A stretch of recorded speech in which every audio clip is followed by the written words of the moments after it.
25 minutes before 10 o'clock. Thank you for tuning in. It is time for Horse Sense with the Equine Alliance of Marion County.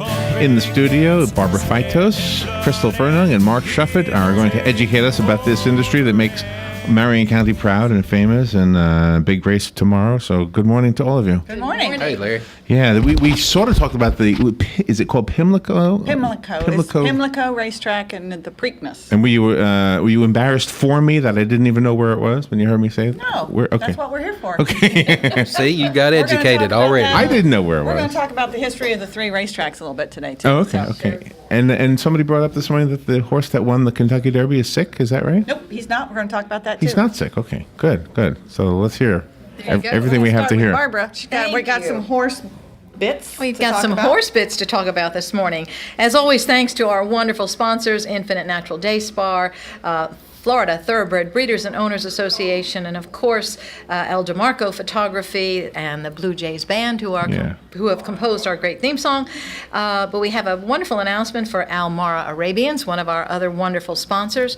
The Orlando Arabian Horse Club is putting on a Region 12 qualifying Class A Arabian and half Arabian horse show upcoming June 7th and 8th, and it's sponsored by Almara Arabian. The horse show is called the Summer Sport Horse Spectacular Show, and it's going to be at Clarkona Horseman's Park in Apopka, Florida. So for more information, just visit Almara Arabians or call Becky Parker at 407-463-5253. So another upcoming show in the early part of June. And then one of our other partners, the Marion Therapeutic Riding Association of Ocala, MTRA will again host their popular Camp Caballo for Kids at MTRA, 2 sessions, June 16th through 20th and June 23rd through 27th, with a camp every weekday, Monday through Friday from 9 to 3:30. And this is a wonderful horsemanship summer camp for kids aged 8 through 13 years. So stay tuned for more information on that as well. Crystal, what you got for us this morning? We're going to talk about the OBS June sale a little bit. And everything that we're going to talk about today, I want to really push the Horse Sense Facebook page. Okay. So if anybody hears something on here that they want to know more about, the Camp Caballo or the Almara, there's everything that we have here is on the Horse Sense Facebook page. And again, all of the podcasts that we've done since we started here is on there. So if you hear something on here and you want to know more about it, it's more than likely up on the Facebook page. And you can always instant message us from there too if you have a question. So we officially got over 500 likes last week. We're at 522, I think, right now. Only been up since the last week in December. Oh, and I'm already liking it. I went to see if I've already done this. I Yes, have. you have. Okay, good. Yes, you have. So just remember, Horse Sense on Facebook, and just about anything that we say here is there if you want to know more about it. The June OBS 2-year-old and training sale is coming up. We had a 2-year-old sale in March. That's kind of like the high-dollar rent district of the big horses. Yeah, right. And then there was one in April that set just amazing records, and then there's another one in June, this coming June. And this June is a little bit different because it is the biggest June 2-year-old sale that OBS has ever had. There's almost 1,200 horses in that sale. Oh, wow. June used to be the kind of the sale where, if you had a horse that had gotten sick or gotten hurt and you couldn't get it in one of the other 2 sales, it was kind of like the last 2-year-old sale of the season, because 2-year-old races start in May, June, July, around in there. But it has very quickly turned into just as good a sale as what the April sale is. For instance, this horse Golden Sense he won the Breeders' Cup Mile last year, come out of the June sale. A horse named Starship Truffle was a Grade 1 winner of the Princess Rooney, come out of this June sale. That horse went on to be sold for $1 million at another sale. And then Wildcat Red, who was in the Kentucky Derby, was bought out of June for $30,000. The 2-year-old sales graduates from 2013, 4 of them ran in the Kentucky Derby. 1 came from the March sale, 2 came from April, and then there was 1 out of the June sale. And the horse that was second in the Derby, Commanding Curve, came out of the OBS sale. Consigners that are coming in to sell their horses come in from all over the United States to put their horses in there for sale. They're quickly realizing that the June 2-year-old sale it's that one in April is kind of like the working man sale. You know, there's plenty of horses in there that are going to go for six figures, but there's just as many horses that are going to go in there for, you know, the average to lower budgets that people that are looking for horses. So to is buy. 30,000 considered high or low, or what is that considered? It's considered medium to low. Okay. You know, like when the Koreans come in, they're a little bit on a budget. Like their colts, they can only spend $30,000 for. That's the most they can buy for a colt. But fillies, they don't have a limit on.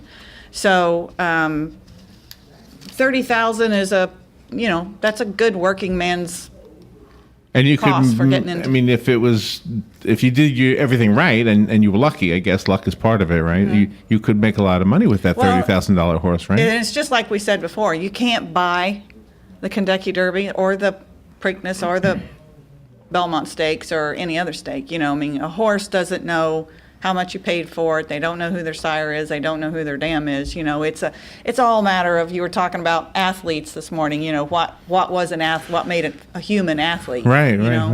And so one of the things that popped into my mind while you guys were talking about that was that there was a consensus that maybe golfers weren't athletes. Right. But there's a certain amount of hand-eye coordination, Yeah, that that's kind all of stuff part of that goes being an into. athlete, yeah. I don't think no matter how much you practice golf, if your hand-eye coordination is terrible, you're not going to be a good golfer. I think so, yeah, So there's yeah. some natural. It's the same way with horses. There's going to be some horses that no matter what their breeding is, the DNA just didn't come together and they're just not athletic. And then there's some horses who way outperform their pedigree. And so by the same way. So we have genotype and phenotype. Right. Okay. So genotype right. is the genetic makeup of the animal, and phenotype is what the animal looks like. So that's what you see. And so they try to take these horses just talk about horses in general, even outside of thoroughbreds. You try to find the individuals that exhibit a natural ability for whatever it was that they're bred for. And then you take that and you train that ability. They get better, better, better. Some of them just don't have the ability sometimes to do what maybe the major function of that breed was. And they can cross over and actually end up being good at doing something else. It's you can pick on breeds and people will get aggravated with you sometimes, but it was not long ago, it was not real typical to see like an Arabian horse. You know, Frank's on the committee and Frank has Hennessy Arabians. And it was very unusual a few years ago to see an Arabian horse doing some kind of stock or Western work. They didn't do that. Really? They were in these big show pens with these big elite, driving carts or park horses and all their different gated kind of things. And so if you had an Arabian and you went to the roping pen with an Arabian, people were like, what are you doing on that? And Really? Well, this horse didn't really work out for the big high dollar, big fancy awards in the Arabian world, but we found out she really likes to rope. And you're like, well, okay. So, really? Yeah, it just depends. It just depends on. So back to the OBS sale, if you go, and by the way, the OBS sale is open to the public. So if you want to go and you want to walk around the barns in the back and watch horses being shown, and you can do that. You can go into the sales arena and sit down and watch horses sell. And if you scratch your nose, you're not going to get your bid taken. So Yeah, right. Just a people booger. yeah. People worry it's not going to be like an antique auction where you see people, raising hear their, about those, they're very subtle. And so, those bid spotters, which is the guys that stand out in the arena and watch people bid and do the ho and do all the, all that stuff. They're very seasoned, very talented guys at what they do. And so you can go and not have to. Now, if you run in the door as apparently we had somebody on a tour do at the last sale. They ran in as they were bidding on a horse and threw their arm up in the air and started, and Paying attention to themselves. and they took their bid. So, but if you're going and you're sitting and, you adjust your hair, or move your glasses, or, you're not going to get your bid taken. That's good to know. But it's an interesting place to go if you want to go. And it is open, but the June sale at OBS, we're expecting big things. We're expecting a big contingent of Koreans coming back for this sale. So business owners, there's a lot of people coming nationally and internationally into town for this June OBS sale. What are you going to do? How are you going to reach out to them? Yeah. What kind? Do we have any Korean restaurants, or do they prefer McDonald's? No, actually, the Koreans usually stay at the Residence Inn here in town because they like to cook for themselves. So, why? well, it's just like We if don't you have any went- food they like, huh? Well, they do eat out, but They should try grits they once. like to, grits? No, I don't think so. So they're going to. There's a lot of international and out-of-state people that come in for these sales, and that's what Horse Sense is here to do, is to try and not only to educate people one-on-one on horse business and horse terminology and all that kind of stuff, but our main reason that we started out was to help businesses know and find a way to market their business to all these, and not just for the OBS sale, all the breeds and disciplines that are having events and organizations and stuff here in Ocala. So we'll be working on that a little bit more this summer, kind of doing more business teaching on how to do that kind of stuff. And I think it all rubs off somewhat. We may not grasp everything, but it gets us interested in it anyway. I always say that I tell myself I've got 2 years of teaching to do here on the radio show and Horse Sense, that we'll have about 2 years of just kind of 101 stuff to where people start, they know the radio show is here, they know I got the Cultural Alliance.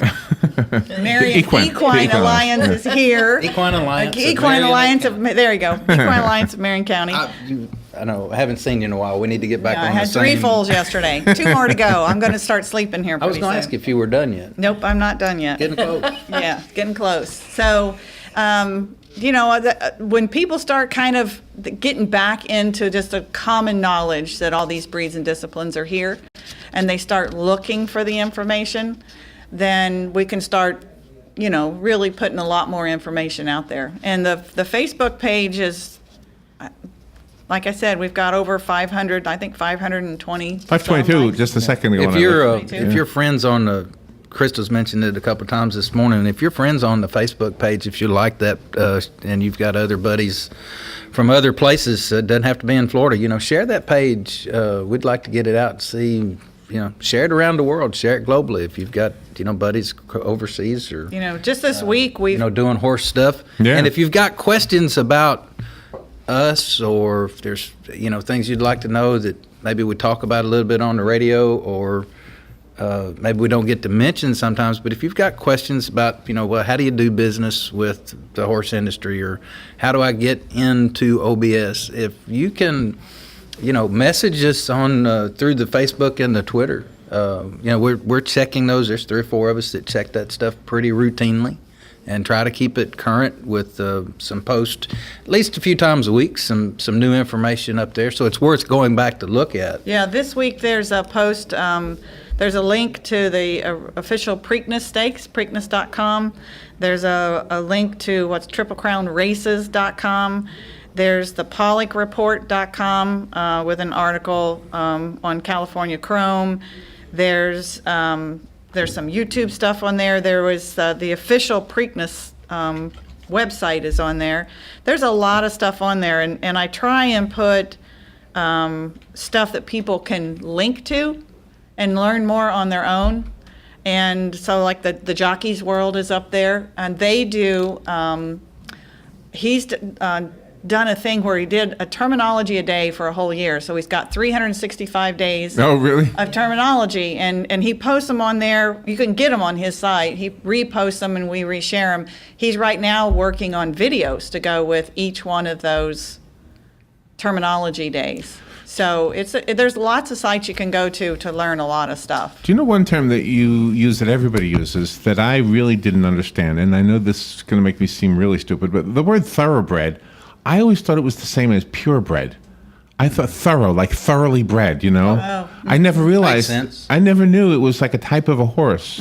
I just thought like a Paso Fino could be a thoroughbred Paso Fino. Oh, I got you. Like a purebred dachshund or something. Yeah. Well, that's why we're here. Yeah. You know, those just kind of general misconceptions or assumptions that people have. And for instance, like we were talking to get on with the Preakness stuff, I heard you say this morning that California Chrome had a throat issue and might be scratched. well, I said he might be a little hoarse. I was might making be a a little joke. hoarse. Yeah, I was making a joke. What he had, if you get just about any young horse racing, you'll have, if you were to scope them, stick a scope down their throat, they'll have some lymphoid tissues in there. It's just Because they're breathing so heavy when they run? Is that Yeah, what well, happens? professional athletes that do a lot of running, they'll run into that kind of stuff too. Singers kind of get that kind of stuff. And there's other kinds of throat blisters you can get. Most of them are pretty innocuous. If they're left unattended, they can continue to get irritated and get a little bit larger.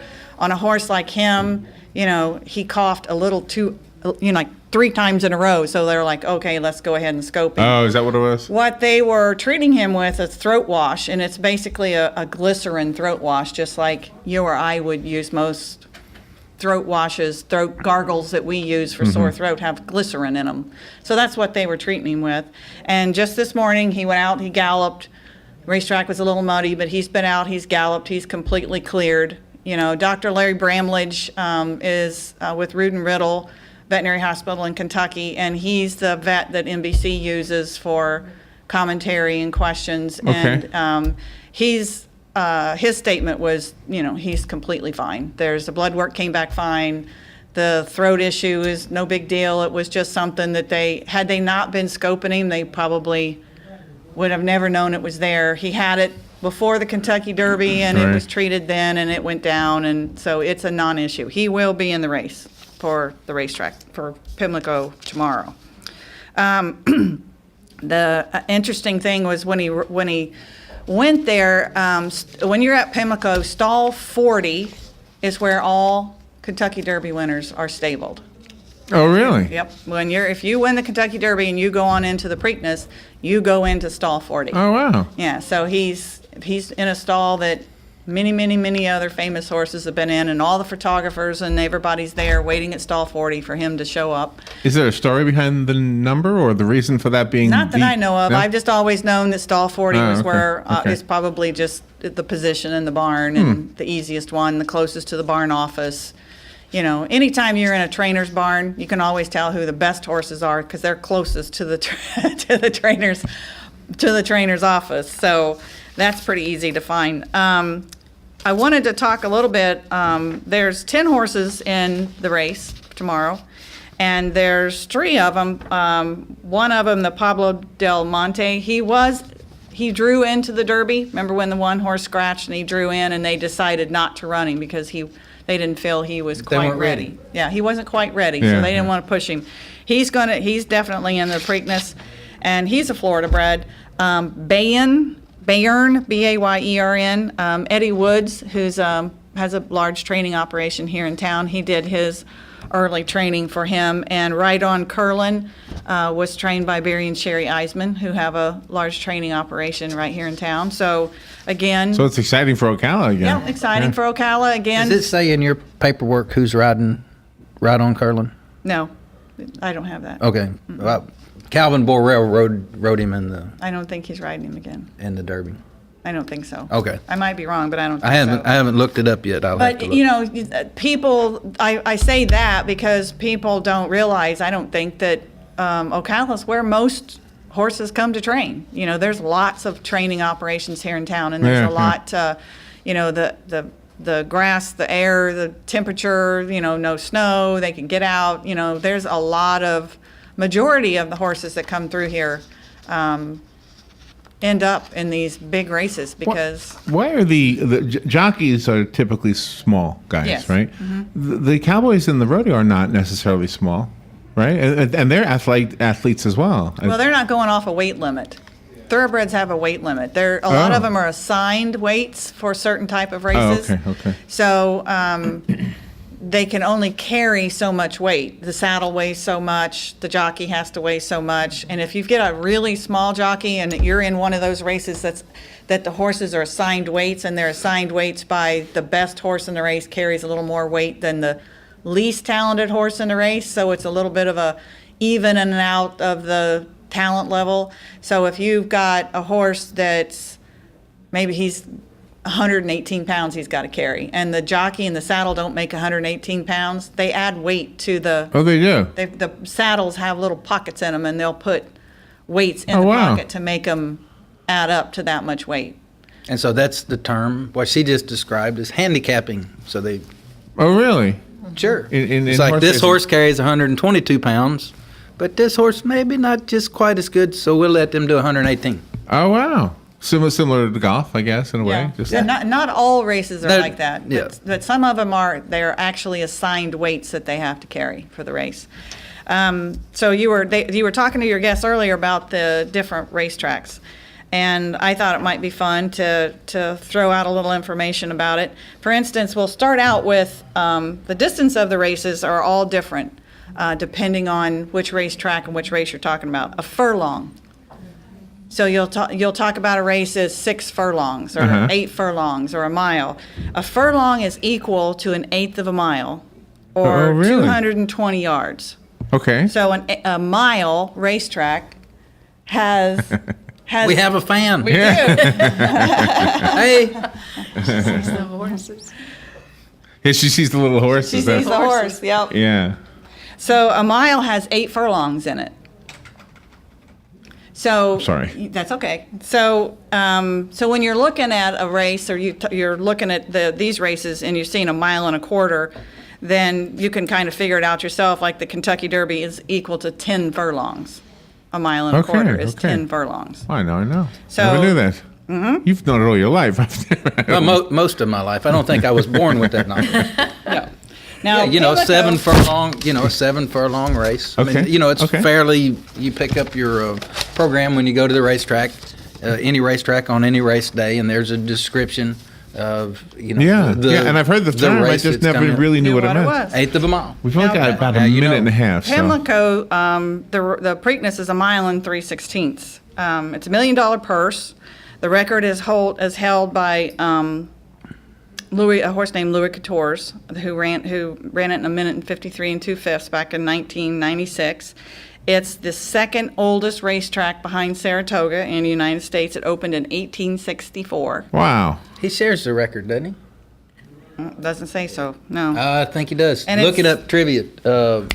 Tanks, Tanks Prospect. yes, Yes, 1985. yes, Right. he does. Yep.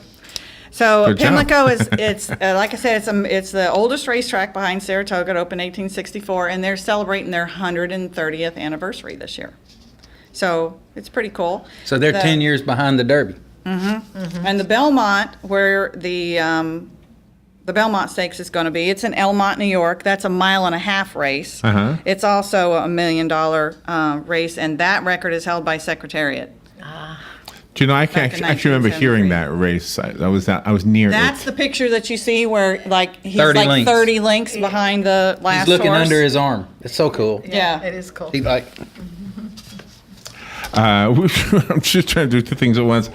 I knew I could depend on you guys to give me the straight story. By the way, on the horse thing, the Pimlico, and everything. We've got to run. Thank you Welcome. again. We're kind of running around here. See you next week. See you next week. Join- Tune in Saturday, NBC. Watch the Preakness Stakes and go to Horse Sense on Facebook. Very good. San Diego area suffering some of the fiercest wildfires.